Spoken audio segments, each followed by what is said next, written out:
Alain, propos d'un Normand.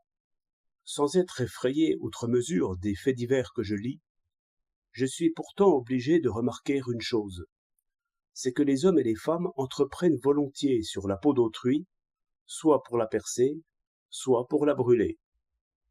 Poignard, revolver, vitriol, cela sera bientôt aussi banal que le vol à la tire ou à l'étalage.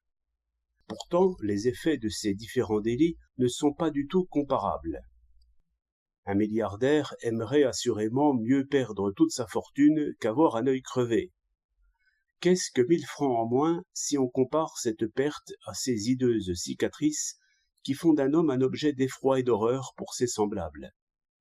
Le proverbe dit bien « plaie d'argent n'est pas mortelle », tandis qu'il suffit d'un coup de couteau, d'un coup de parapluie ou même d'un coup de poing pour terminer brutalement une jeunesse, ruiner une santé, gâcher toute une vie.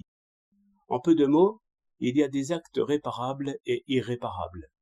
Il y a des dommages causés aux biens extérieurs et des dommages causés aux personnes. La prudence exige des sanctions bénignes pour les uns, des sanctions redoutables pour les autres. On voudrait voir, dans l'échelle des peines, un large intervalle séparant la plus haute peine infligée aux voleurs de la peine la plus faible infligée aux brutaux. Les Anglais, gens pratiques, n'y ont point manqué. Vous volez, c'est la prison. Le métier a ses risques.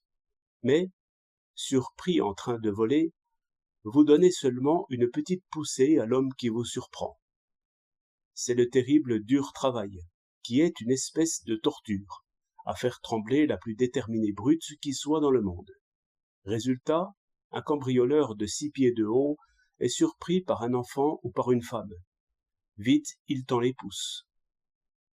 Oui, il est bon que les peines soient douces et humaines, mais il faudrait tout de même distinguer, et ne pas envelopper dans le même geste de pardon, celui qui coupe une poche et celui qui crève un œil. 9 janvier 1907.